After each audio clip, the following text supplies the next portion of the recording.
Hi everyone, and we keep going on our warm up. And today we are going to have a very special guest. So at first I'd like to thank you for accepting our invitation. And as you all know, Game Plus is a collaborative event.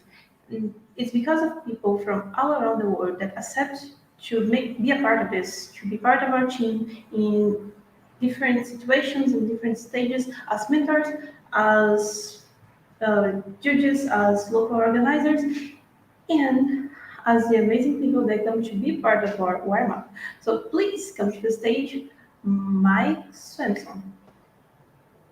All right. Hi. Yay. Hello. And yeah, thank you everyone for having me here for the Game Jam Plus. Super excited to be able to talk to you today.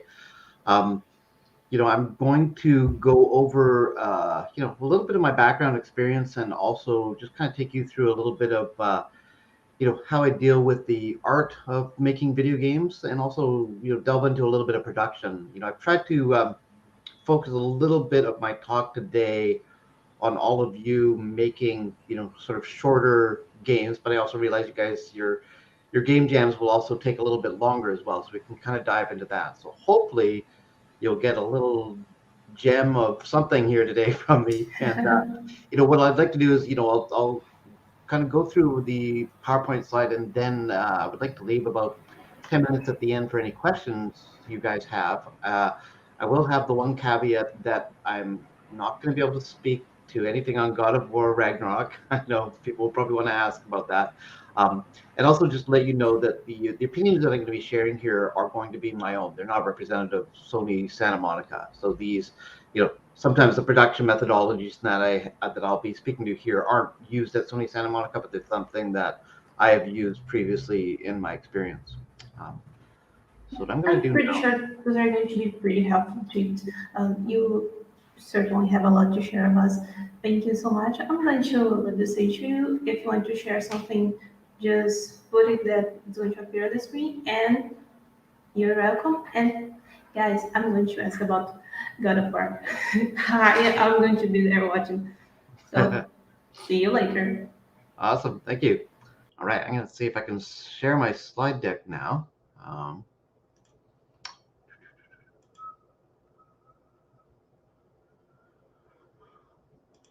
from the beginning. All right, do we see this? Mm, Not yet. Not yet. Is there something I need to do to share my slide deck? Oh wait, share. Okay, I'm going to share my screen. Let's see if this works.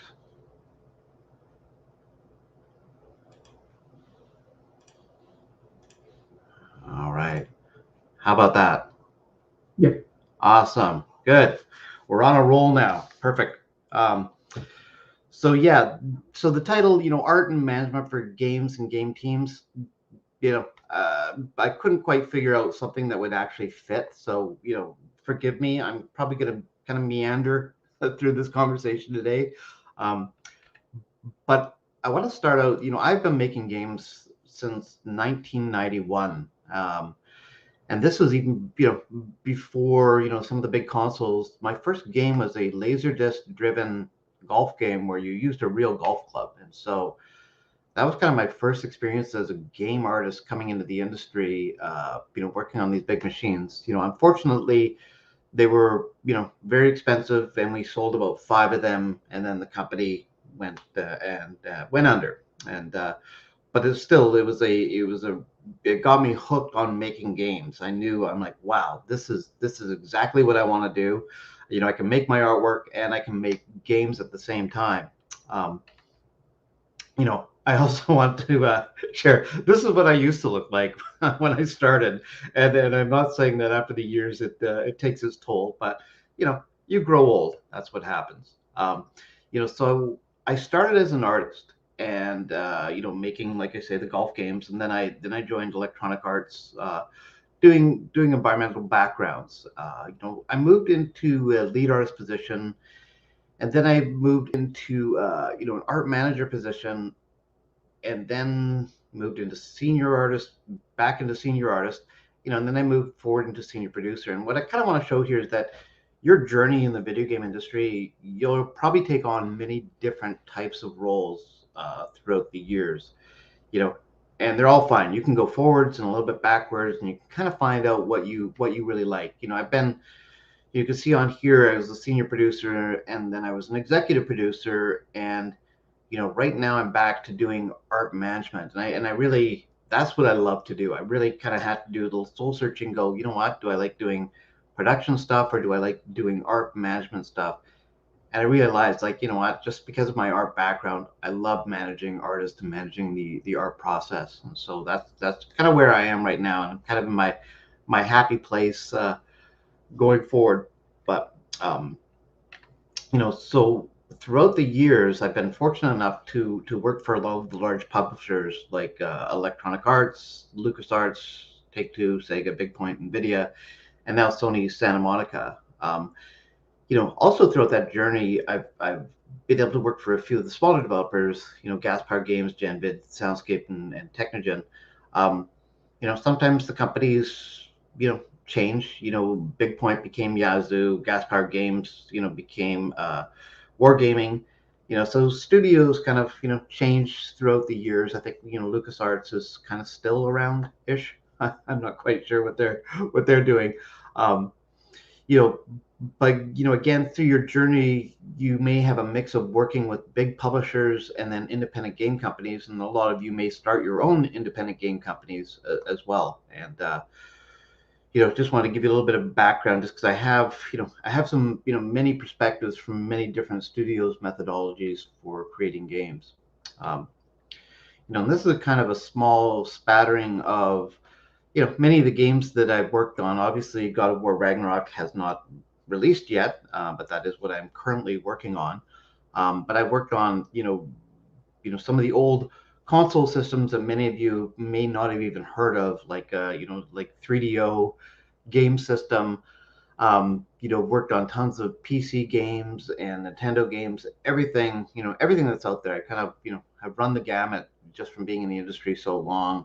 You tend to touch on working with every single console system that's out there.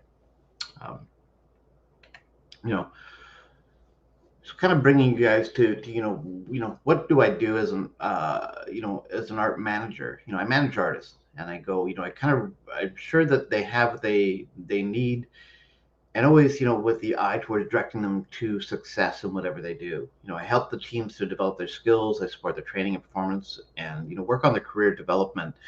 And that's a huge one, is just career development for people joining the industry, or for people who've been in the industry for a very long time. um, you know, always on an eye to growing their skills. One of the things I will say about that is this is an industry that things change every few years. The technology changes, software changes, methodologies change.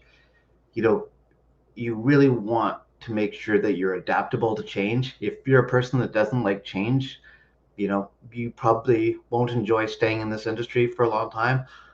I thrive on change, and like I say, I've been in this industry for 30 years and I could do another 30. I love making games, I love playing games, and just the whole idea of watching, how software changes and how we can build bigger and better games for cheaper. I just love that process. So, moving on, I also help, drive hiring and manage staffing. Hiring is obviously, the industry right now is really, really healthy, right? There's so many game companies hiring so many talented individuals that, the industry almost can't keep up right now. So again, for those of you who are coming in to the Game Jam Plus to make games, but some of you may also be, going out into the industry and looking for jobs as well. And this is a great time for that. Especially if you can, manage to put together a good portfolio, or put together a good sample game, from your Game Jam Plus. Should be able to come out of this with something you can show to someone, and that's always a big plus to getting a job in the industry.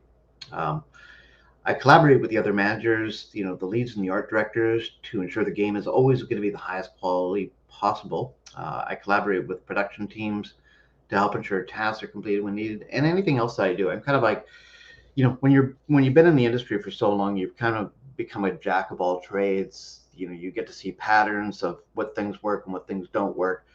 And what you try to do is you try to influence the team as much as you can to make the right choices. Sometimes you need to have that. People will have that individual autonomy to do what they want, but you try to guide them as much as you can. Um, you know, so this brings us to what are we going to talk about today? You know, I come here speaking to all those professionals, and that's kind of where my talk kind of goes. I recognize you guys not knowing the audience here. I'm expecting you guys could come from all sorts of skill levels. Some of you may have already developed games. Some of you maybe just coming into the industry. But again, for me, I always want to speak to all those professionals, and and that's again what you're going to become out of this as well. Especially when you guys will for those of you who will move forward, it sounds like making the longer and longer games. Again, that's exactly what you're going to be as a professional in this. So my slide and my talk are geared towards structuring the development of art, for any kind of game, right? A lot of the methodologies that I'm going to talk about, I'm not going to talk about for just making big games. These are all kind of things that you want to utilize for making, either, small casual games, mobile games, and large AAA console games. I'll give a couple of insights on just the art development best practices as I see it. And the one caveat that I have is that this talk is not about the creation of art for art games. Rather, it's about the process and structure of creating art for games. So you don't ask me any questions about, hey, how do I do this in Maya, or hey, Mike, can you tell me some tips about Substance Designer? I'm not going to be able to talk about those things specifically. I'm going to kind of need to keep it kind of high level for that. So when we get to the Q&A part after my talk, just so people don't deluge me with questions I'm not able to answer for them. Uh, you know, I'll start off with sort of tips for newcomers to this profession. One of the most important ones in the upper left-hand corner is, listen and learn. And that doesn't just apply to the people that you're going to be collaborating with to make a game. That extends out to just the entire, industry. When you're online looking at, maybe GDC vault things or listening to other slide decks, you know, really get yourself open to listening and learning from those. As I mentioned, this is an industry that is just requires you to learn something new every week. It's one of constant change. And you know I think that is one of the absolutely beautiful things about this industry, is that it will provide you with a lifetime of learning. You'll never know everything in this industry, and that's one of the great things. And I think that kind of goes to the you know next box in the upper right is, never assume you know it all. um, that's kind of the one thing that trips up everybody, is going in thinking everything that you're going to need to know about making your game. There's always going to be something that's going to trip you up, or something that you hadn't thought about. So always go into making your game knowing that you're just not going to know everything to know, and build in time for those unknowns as well. um, the next one down is, accept your failures and move on. I've seen people in the industry that people don't like to fail, but they want to be right the first time. But that's not going to happen. One of the things I see is that people who can fail and then get right back up, and put their gameplay or get their artwork back in, and see if the next thing they try works, and just keep going really fast. So it's not, you can't let yourself get down on your failures. You have to look at those as a learning process as well. That's kind of how games get made, is that all the failures get thrown to the side, and the things you eventually see in your game are all the successes. You know, the other one is is one just for the team, is don't get cocky. That's the one thing I think, when you're like, this is it, I've made the best thing possible.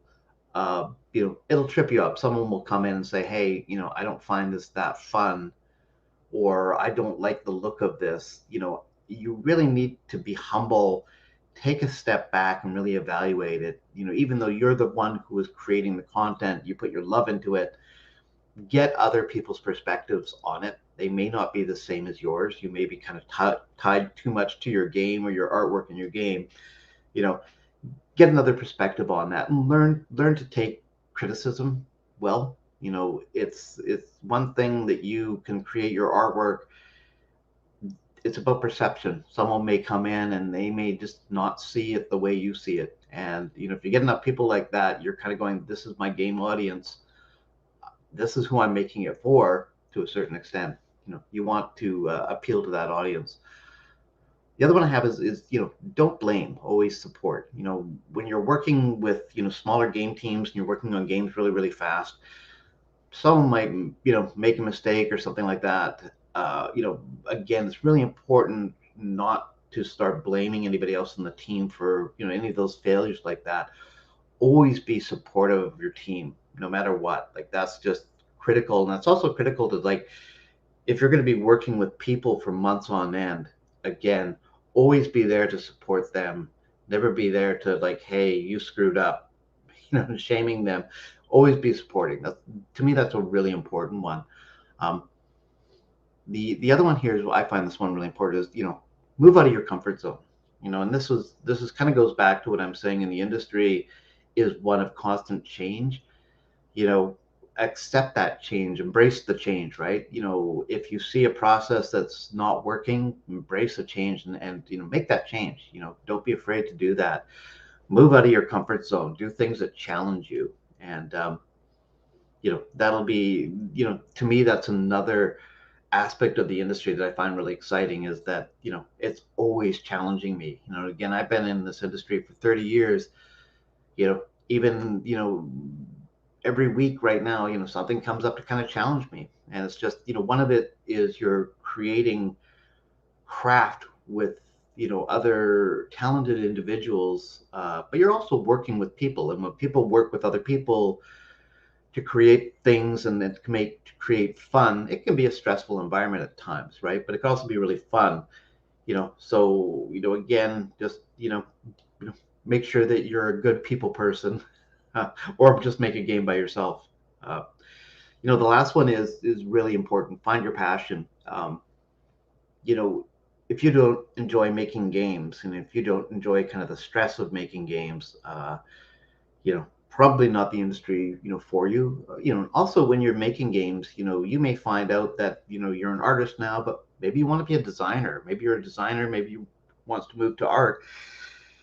Maybe you're either one of those, and you want to move to be an engineer or an audio person. Again, it's really important to keep evaluating what you love in this industry, because when you have passion for something, that comes out in the product is going to be better because you poured your heart into it. And again, that just makes for I think that applies to absolutely everything on the planet right now. It just makes for a much better product. you know I'm going to switch gears a little bit here and just kind of go into, for those of you working in these game jam teams, you may have a couple of artists, you may have one artist, and even if you're on these bigger teams, there's going to be one person that will kind of lead the art process, whether you're, a lead artist, whether you're an art director, whether you're just a senior artist, whether you're a junior artist, but you're the only artist on the team. One of the things that I want to, put out there is just, here's some of the things that you might want to think about if you want to be a leader in creating that art process. So, again, top thing, you need time in the trenches with the team creating content to learn what to lead. That's kind of the first and foremost thing. It's hard for people to lead the art process who don't create art or haven't been in the process of creating art. So you need to kind of get, you know, a little experience under your belt doing that. And again, like, these game jam things are absolutely perfect for that. Um, you know, and these things also kind of apply for anybody who wants to move into, like, a leadership or management role in the game industry. You want to make sure that you want to lead. you're not going to be able to do your craft 100%. You're going to be sitting in planning meetings. You're going to be using Excel worksheets, Word, Jira, etc. Right? You need to kind of be able to say, I'm okay with doing that part of it, and even the next one down, you've got to be okay with doing sort of basic math, because you're going to need to be doing budgets and flow charts. Even for small games, these are really important. Without some kind of structure in place, it's going to be a little chaotic. Even if you have teams that are just 5 people, you really want to start working it out in Excel or Word, and like, how are we going to build this thing. The other thing is, make sure you're really good at scoping workloads, and are an effective listener to get the needed information.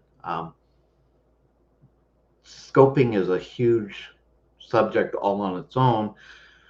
For someone who creates artwork, you can say, well, here's how long it takes me to create this, but that may not be the same thing for everyone else on your team. You need to look at their experience and the tools that they use to see whether they can go as fast as you. And you need to be a really effective listener to get that information out of them, and to be able to plug that into a document that shows, here's how long it's going to take to do our artwork. The other thing is, if you want to be a leader with anything in the video game industry, you got to be able to work well under stress and keep calm. And I know that can always be really tough. But your team will always look to you to lead them to higher ground every day. Like, you've got to be the voice of reason, the one person that can say, okay, let's figure this out. Let's take a step back, put the brakes on, and see what we need to do to fix whatever needs to be fixed. But if you're a person who gets worked up about a lot of stuff, or you're not good at sort of conflict management or negotiations with other people, again, you might want to look at getting some training on that. And there's some awesome materials out on the internet to get free training. YouTube is just a plethora of information that you can get for for doing anything. And again, there's just a ton of stuff on just making video games, and managing the video game process on there. But again, that is one that I do want to throw out there to folks to go, hey, how good are you at keeping cool, and when things get rough.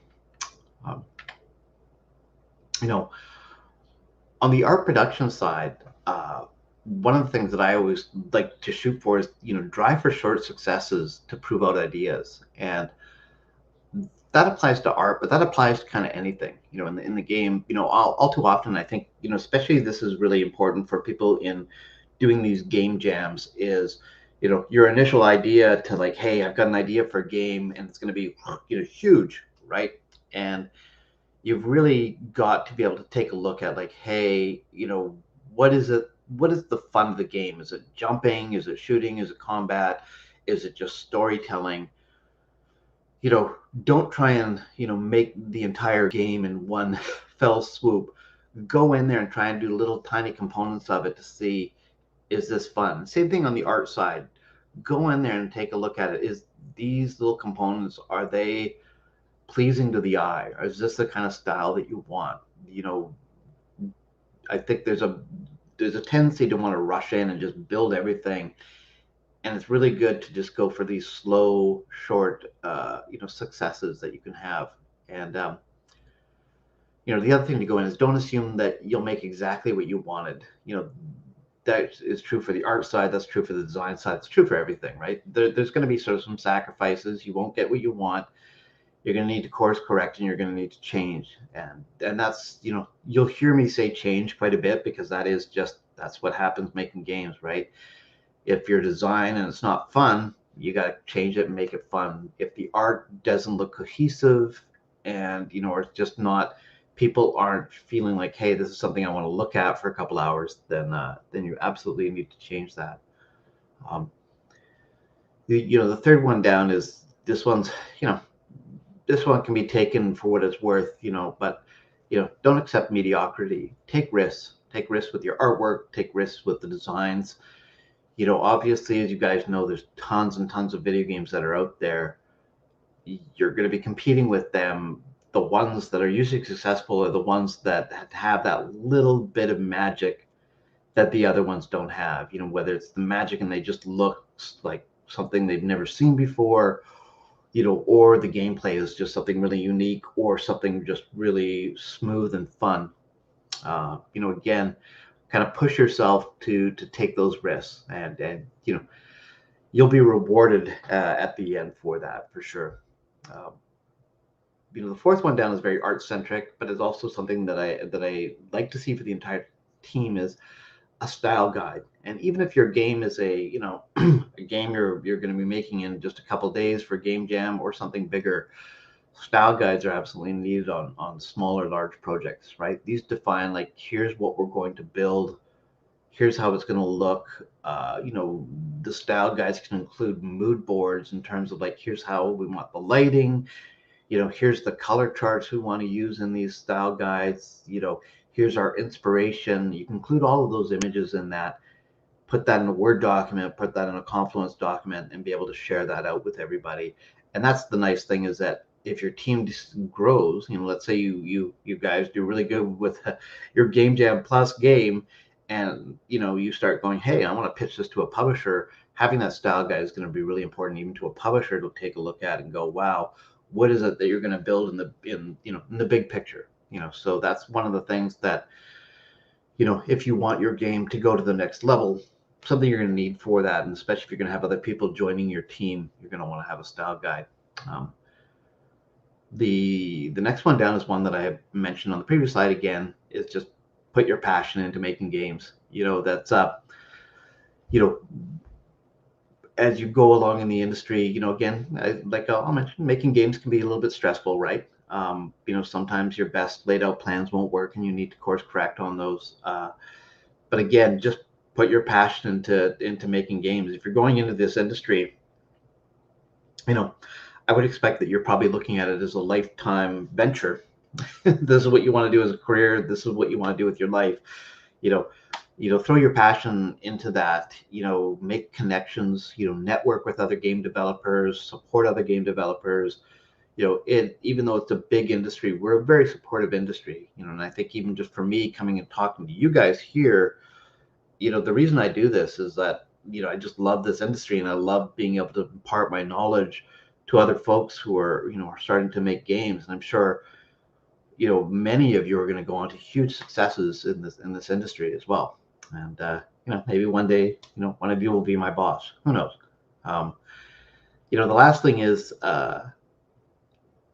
for video games, things will always take longer than you had hoped or scoped. That's the reality. I've never seen anything ever take the exact amount of time that we thought it would take. There's always, people get sick. Sometimes the game is too big and it won't run. Sometimes there's bugs in the game that you can't fix for like 3, 4, 5 days, sometimes a month. These things will all plague you throughout your game development time. And so, put enough time aside for the things you don't know will happen. We call it buffer, and there's an art of defining how much buffer you will actually need. And that's something that you can continually change as you go along. But yeah, that one is a big one in terms of making games. I've seen people, especially for game jams, and that people run out of time. Like, they're like, oh my God, it's the end of the day, or it's the end of like the week, and I don't have anything to show for it, right? So it's really important to make sure you blocked out time for buffer, and also, kind of going back, make sure you block out time for doing things. Even if you're doing something in a day, you need to be really wary of, where those hours are going to go and how you're going to spend them. The next one here is just, art management. And this is this is one that I want to have kind of its own slide for. It's like, are you the creative force for your team? And kind of what that means is that, in the video game industry, you have art directors, you have creative directors. One of the reasons you kind of have these people is because they are the people that kind of rise to the top, and they're the people that just have this insane amount of creativity. They can sustain being creative daily for months at a time. And I think a lot of people are like, oh no, I'm really creative. I can't tell you the amount of times I've seen people come to work on a Monday morning and their brains are like, they're like, I can't think of anything innovative or new or anything about this. And so, to become a creative force, that is something that can be learned and trained. Keep your brain open to everything. Again, my suggestion for being sort of a creative force is to eat up as much creative elements as you can. Go to movies, watch TV shows, read books, go out and see concerts and explore the world. All of that stuff is going to feed your brain so that you can just in a moment pull down from something that you've seen or read. And as part of that is also, you need to know where to go for inspiration. And especially, if you're not someone who can just think of something crazy in a moment's notice, um, you need to know where to go to get that inspiration.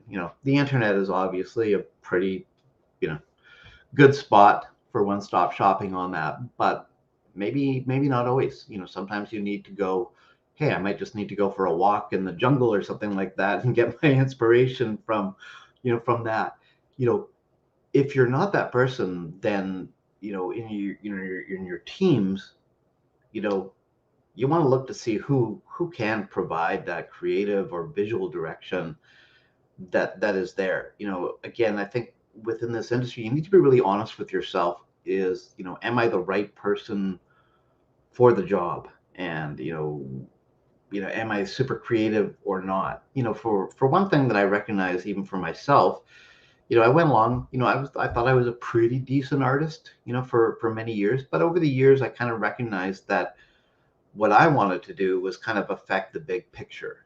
I want to support the other artists, and I want to support how we could change the way we do our artwork to get it in the game rather than creating the artwork. And so I kind of made a decision for myself to go, I want to move into management, not just because I felt like I wasn't the best artist, but it was also something I'm like, this is probably where I can have the best outcome for everything, for the games that we're making. So again, always have a little bit of soul searching and go, what do you do best, and what do you like to do, and then also what do other people like you to do.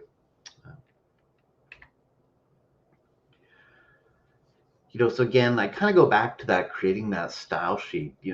Start with a clear visual guide. Start with your concepts, your images, your inspiration. A mood board is a great place to start. Just if you're working in an office, just paste up images that inspire you for your game. uh, Again, even if you're just taking a day to make a game, it's still great to take that first hour and boom boom boom, put up images all over the wall of like what it is that you're going to build. You will go much faster. um, the next one is really clear. When you have small teams, large teams, whatever, you want to make sure everybody has a unified vision. Part of doing the entertainment process is not everybody's going to be on the same page. And that is one thing that you really want to make sure at the very beginning. Get everyone in a room, get everyone on a Teams call or a Zoom call. Make sure that everybody's agreed, like, yeah, this is the vision that we want to go for, and make sure that there's no dissent. And if there is, work with those people to get them back on board. And, again, there's nothing worse than having, 10 people trying to make a different type of game all on the same game. And this even happens at bigger companies as well. The bigger the company, the more opinions you're going to get, and everyone's going to have an opinion for sure. But it is really important to make sure that you get all of that stuff out of the way first before you start building. Uh, and then create what is absolutely required first. I went back to this before, saying work in these smaller chunks. I really recommend, if you don't have a visual notion of what your game's going to be, recommend a playable visual slice of your game. Again, I think it's one thing to create concepts for what you have. It's another thing to have something very tangible that you can play and see what the visuals are going to look like in just a really small section of that. So you can get an idea of like, oh yeah, this is exactly what we need. It's really cohesive. We can build out the entire game from this. This applies to small games, and applies to large games as well. Um, you know, you want to make sure, again, give enough time for iteration. Making games is all about iteration. It is about finding the fun on the design side, and it's also finding like what is just visually interesting throughout the game. And the only way to get there is to keep trying at that, right? Maybe you're the type of game developer so you can hit it right out of the gate, but most of the time you're going to want to iterate on that, and you're going to want to build that into your schedule. Is to build in that time for iteration. Um, this next one down I talk about artists, but this can apply to everyone. Make every artist, including yourself, accountable for not just their area of expertise, but the entire game. And what that means is, don't make sure that people aren't just siloed into like, hey, I just create the artwork, leave me alone on everything else, or I do the audio, I don't want to be involved in everything else. Especially with these small teams, everyone should be involved in everything, right? Everybody should be accountable for the bigger experience coming together.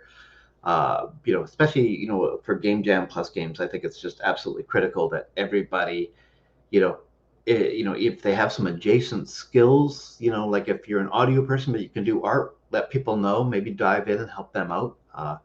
You know as teams grow, you become more and more specialized, but with small teams you want to be really nimble, and again, you want to be responsible not just for your area, be responsible for the entire game. And the last one is a very technical thing, but make time for optimization. Like, build that into your schedule. That don't It doesn't matter whether you're using Unity or Unreal or a big proprietary game engine. You're going to need to optimize your artwork. um, you know I've never worked on a game that hasn't required a huge amount of optimization at the end. There's nothing worse than making a game that, hey, it's only running at 10 frames a second, and it's really not very fun, and now we got to go back to square one to make it work. Make sure you kind of optimize all the way along. Any game kind of wants to run at 30 frames a second minimum. That's kind of the bar. Usually for smaller games on Unreal, that won't be a huge problem. If you're doing even kind of 2D/3D games, that shouldn't be a big problem. But do keep a mind on that. Especially textures will start. Textures and materials now will start. Bombing your game engine's frame rate down, and so make time for that. That's super, super important. Um, so the other thing, whoops, sorry, the other thing that I'll mention here is and I talked about a little bit before, it was just talking about your team's, what are your team's superpowers? What are your team's areas of expertise?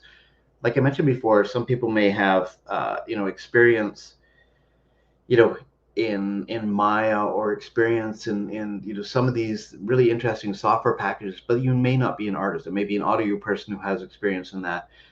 It's really good to list out the team's area of expertise. Like, what do you guys know? What can we put to work in making this game? And get that out at the very beginning. In case you're in a bit of a jam, you can have one person from another area jump on to help you. And it kind of goes to the next question: do you all know the same art software? Like, who are your experts? And find that out. And you find that's the same thing, and even the big team, as well. Look at people's background and expertise, right? Again, it's really important that you kind of know that for your team. Uh, Also, again, how you communicate, super important in sort of this brand new world of remote work and remote teams. You're going to use Slack, Teams, Discord. Even if you're working in an office, you kind of want to use those as well. You want to, how are you going to do proper tracking of assets? If you use Unreal or Unity, they have kind of built-in ways of doing that. Do you have a great art pipeline into your game engine? You have to figure all that stuff out before you get into the thick of it. Also, how will you track your progress? There's free programs like Trello. There's more expensive programs like Jira. There's other ones like Confluence that are kind of in the middle. You can kind of make use of everything you can. Normally, if you're a game jam team and you don't have a publisher money behind it, there's a lot of free programs that you guys can use that you just type them in online. What tracking programs can I use? And you'll come up with something. But it is important to track it. Again, I'll throw this out there that things will go well until they don't go well. And if you're not tracking things and they don't go well, then you're going to be in a heap of trouble. So you really want to make sure you've got that nailed down, as much as you can. Um, and this kind of goes a little bit more into the production-y side of things. If you don't know these terms, and I'm sure many of you do, look these up. These are kind of important. These will be bigger, as you go into making bigger and bigger games, these will become super important, but they're also super important just to making small games. There's two development processes, agile and waterfall. I personally like to see a little bit of a mix of the both. You use the waterfall, of all of the, and waterfall just means, and I should probably have put an example in here, but it basically it's a listing of all the tasks that you need to do to get the game done. And a little bit can be broken up as to kind of when they need to be done to get the game done as well, right? And that will give you a high level view of everything you need to make. Then you want to break that down into little agile sprints. And what that means is, like, you want to take 2 weeks to uh, you know, do either some engineering feats or to build some artwork or to do some animation and get those into the game and see whether those things are going to be successful, and use your learnings from those to see what you're going to do for the next sprint. And then you can kind of move along. So I like to do a little bit of a mix of these. And you want to break your waterfall down into milestones as well. Again, like I say, 1 to 2 week goals for content creation. Some people do, a month sprint. People have different, if you're doing a shorter game that takes a week, you're probably going to do daily sprints. If you're going to make a game in a day, you're going to do hourly sprints, but it's good to really break down on paper really quickly. This is what we're going to do, and this is what the timeline we're going to do it again.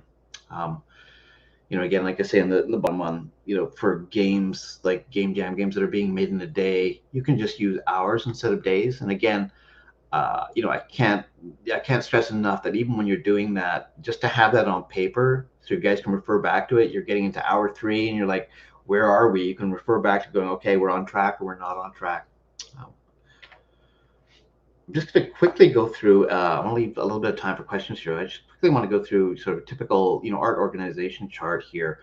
Here's just like, if you have a really, really small team, you're probably gonna have an art director, art lead, animator, level artist, character artist. As your team grows, you'll start including other people like UI artists, character artists, concept artists, effect artists. This chart here is just, this is even still for like a medium-sized game company. Bigger game companies have much, much larger charts. This chart would probably be like 3 or 4 pages, right? But as you can see, as your game grows, your team grows, and you've got to have this kind of structure on there so you know who to go to for what. And again, these things are really easy to make up as you go, so you can actually send that around to everybody and say, hey, here's who you go to for this information.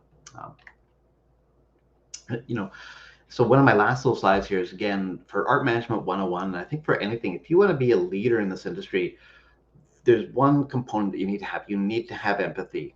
You need to be able to kind of step into the shoes of everybody else and see it from their point of view, to gain an understanding of what their motivation is, or how they're thinking, and how you can negotiate with them. If you feel like you're not that much of a empathic person, then that's something you want to work on as well. Especially to be a leader. It's one thing you can just be sort of a dictator and dictate to people, but that'll only work for so far. You need to be able to have empathy and feeling towards what everybody in the team needs to want and what they want to do. You need to be able to have honest conversations around art with yourself and your staff. Especially around yourself. Like, is it good enough? Do I need to change it? You need to be energized and mobilize the team. You need to be able to listen, like really actively listen. You also must have the health of your art team and your sites. Learn to read people. That's a big one right now. It's like, learn to read people, especially when we're doing things remotely. You must know your craft and your team's craft expertise, know how you can challenge them. And then, finally, you must preserve your team's trust and confidence, right? That's a huge, huge one. And so I think I've kind of reached the end of my rambling right now. So, let's keep in touch. Feel free to reach out to ask questions. connect with me on LinkedIn, Twitter, Instagram, whatever. Um, I put these up here. I can probably have the organizers like Leo and that share these out when you need. But I'm going to stop sharing now and kind of go to the questions if we have them. We only have a few minutes, but Yeah, I have a couple of minutes if you want to stay a little more, no issue for us. I'm going to read the comments so it's more like a chat. I ask, you answer, yep, okay. and I'm going to put it on screen too. So, Juno Cecilio, I'm going to pronounce the way I read, so if it's wrong, sorry.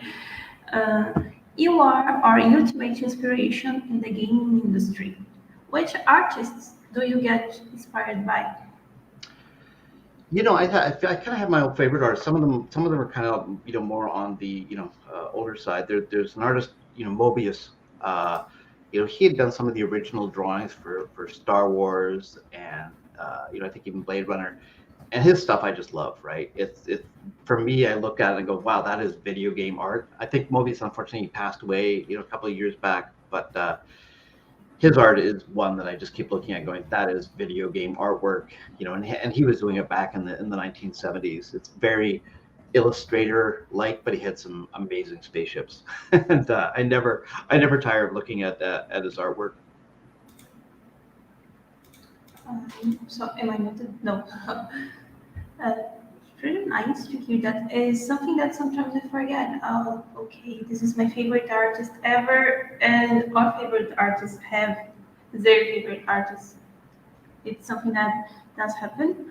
Mm. Another question from Juno is how is your art hiring process? I imagine you have to analyze a lot of resumes and portfolios. Have you created a personal method to optimize your time to analyze this material more effectively? That's a really great question. I do look at a lot of art portfolios, and one of the things that we do at Sony is we go to a lot of art universities, and I give portfolio presentations. Like, here's how you do that. Um, we have our craft experts at companies, and this is the same at every company. You'll either have your lead environment artist or your art director. We're really good at assessing a resume and a portfolio. We can usually see within 2 pictures whether that person is going to fit our needs. Now, it's really important to note that people could apply at any one of the companies and they may not get a job, and it may not be because they're not a great artist. It may be that their artwork just doesn't fit the style that you're working for at that time, or your style fits, but your skill set doesn't fit at that time. So I always recommend to people that, keep trying. Sometimes it's all about timing when you get a job. But yeah, once you've been in the industry for a long time, you learn how to go through resumes pretty quickly, and you'll be able to see. That's why it's really important when people create portfolios. Your first 2 images should just be amazing, and everything else, just learn to leave it out. Like, if it doesn't inspire, then put it in your personal portfolio on ArtStation. This one was nice. Haven't thought yet of this.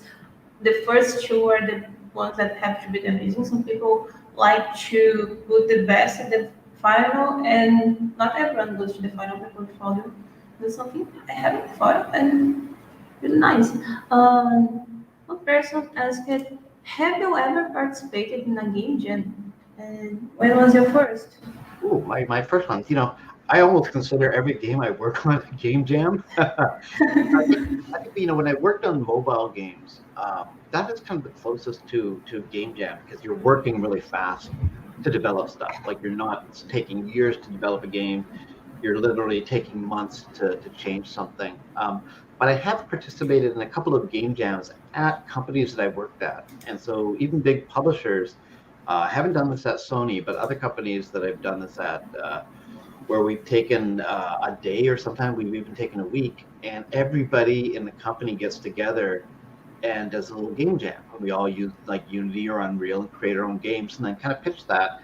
And some companies have that as part of their process, as to get new ideas for new games. Right? These are great ways to kind of prove out stuff. and it's really inspirational to the team to be able to move really fast like that. So that's why I was when Game Jam Plus came in and contacted me, I'm like, oh, I love doing this. I think it's really important in the industry to see what you can create in a really quick time, because it is essentially it's a proof of concept that can be built into a big large scale game, or a small casual game that goes out there. A ton of game jam games, they're for sale on Steam, right? They've gone the distance, and student games have gone the distance, and they ship on Steam, right? So it's really, the sky's the limit as to what you can do with that. Yes, it depends on how the game is increased.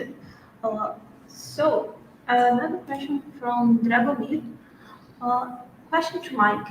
Do you have any advice for persons over 40 years that want to enter this industry?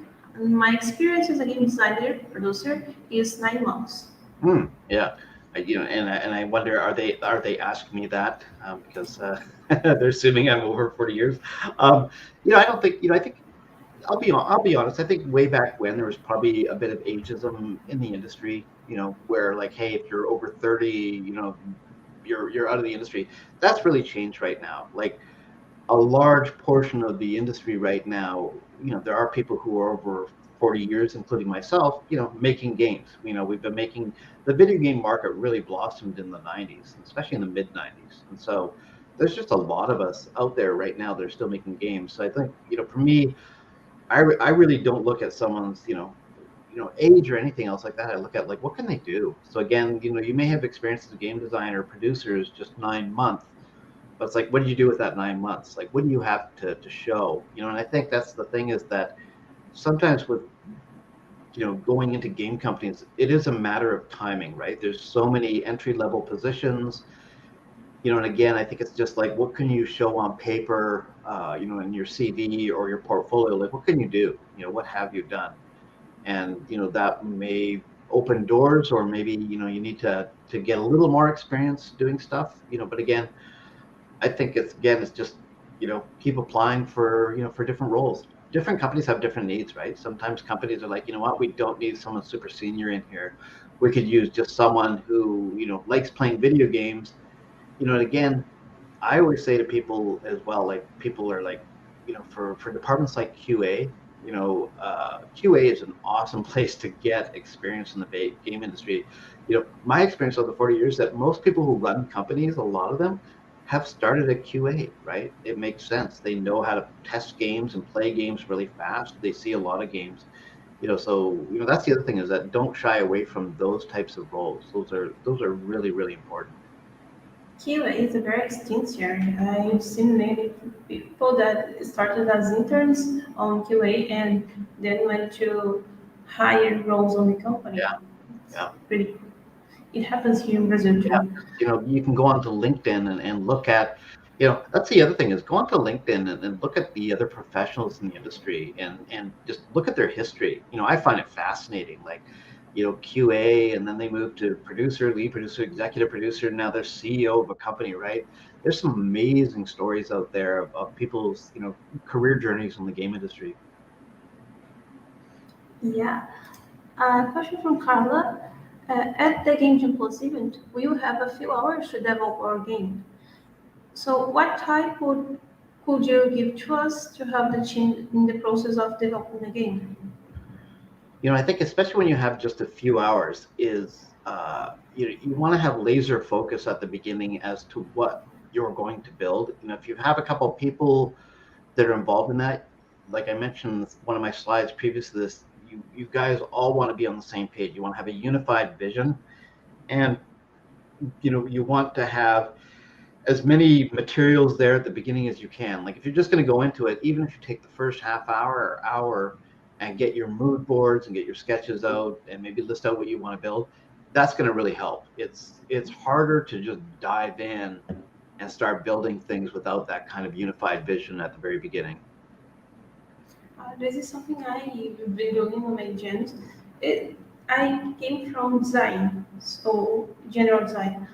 So it was common to me to start thinking about the issues we wanted to have and to solve, and So this mood board usually helped us on that on Saturday we already had something to show. And we Hmm. knew exactly what we are going to do. Yeah. Another question here. We are finishing our questions. There's not much after this. Do you believe that an artist that wants to become an art director must know a little bit of every art area of the game? Like, for example, animation, 3D, UI, rigging, etc. Uh, yeah, that's a great question. It helps if you know every year of the game, but not many art directors are going to know. Specifically, a lot of art directors are going to, they're going to know either, come from environment art or concept art, or character art. Again, it's hard to be an animator and a great 3D modeler in the same thing. Especially animation is such a big, skill set in itself. It's hard to be an animator and a great concept artist. Sometimes there are people that can do that. There are jack of all trades, but I don't think you actually need to know everything. What you do need to know is, what does a good animation look like? What does a good 3D model look like? You need to be able to have a great art eye to be able to say this isn't feeling right. Especially if you don't know animation, you need to know, just animation fundamentals, squash and stretch, and anticipation and things like that. You need to know the terminology to speak with all of those people. So I think in some ways it's not as, you know it's not as important to be able to have done those skills, but you need to be able to talk that language with those people. That's pretty nice. Also from Gabriela, can you tell us more about your process of finding a new art style for a game? Do you use a tool for references? Do you use mood boards? How do you keep your team in the same art style for the whole project? Yeah, mood boards are really important. I think for the games that I've worked on in the past, again, you can download. There's insane image libraries that are out there. But even in the past, I've gone out with, with teams going out and taking pictures of stuff for inspiration, bringing them back. Sometimes your inspiration may come from a specific movie. It may even come from a book where they're just describing how things feel. You know, to the last question, that like, how do you keep the team in the same art style? It goes back to what I was saying in the slide. You need to have your style guide, and your style guide has images of, like, these are the final look and feel that we're going to have for the game in there. And that style guide is really important. And even, like I said, even for those games that may only take a day, it's good to still have at least a little quick style guide. It could be like a one-page Word document where you just have a bunch of images and inspiration, drawings that say, here's what we're going to make. Again, the game just gets bigger, style guides can be like 30 or 40 pages. You may have 6 different style guides for different areas of the game. But again, as you're starting out, again, there is no one process of finding new art style for a game. That's, sometimes it's trial and error. Sometimes it's like failing till you get something new. But again, there is so much content out in the world right now with video games and movies and internet stuff that, I think usually, to be an artist, I think I talked about but being creative. Like, can you think of things in your mind that you haven't seen before, something you're like, wow, I would really love to see, maybe this type of movies imagery and color style, but mixed with this kind of an action adventure game that I saw before. So sometimes it's just about mixing and matching till you get it right. Yeah, and, and that's the thing. Each game is a game. Each team is a team. So Hmm. the process is different for everyone. So the Yeah. last question we have here is Yep. from Carlos Eduardo. And what's the number one thing to keep in mind when you are starting a new project? Yeah, and that's a great question. That one kind of is, it's different for smaller ones as it is for bigger ones. On a smaller project, it's, you want to keep your scope and scale in mind. If you've got an hour, if you've got a day to make a game, you want to know exactly what you're going to make when you get into that. If you've got a week to make a game, it's sort of the same thing. So you want to have, what is sort of the minimum bar of that game. If it's like, hey, this is this is a side-scrolling, combat game, making sure you just get a good taste of that, and being able to make sure you can do that. I've seen a number of game jams where at the end they've got a bunch of artwork, but they actually don't have a game. They just couldn't get it into the game, right? You run out of time really fast. Time is always your enemy in making video games. It'll always work against you. You always want more time. So again, being cognitive of the time is there, and even on big games. Every big game I've worked on, again, you start to run out of time and you don't get to finish all the things you want.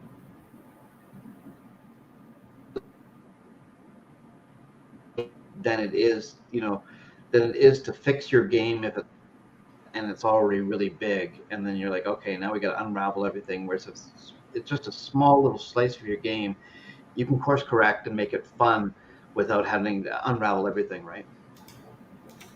Yeah, sure.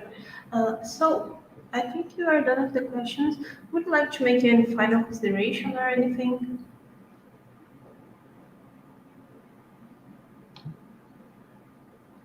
Sorry, you stopped there for a Oh, second. sorry, my internet.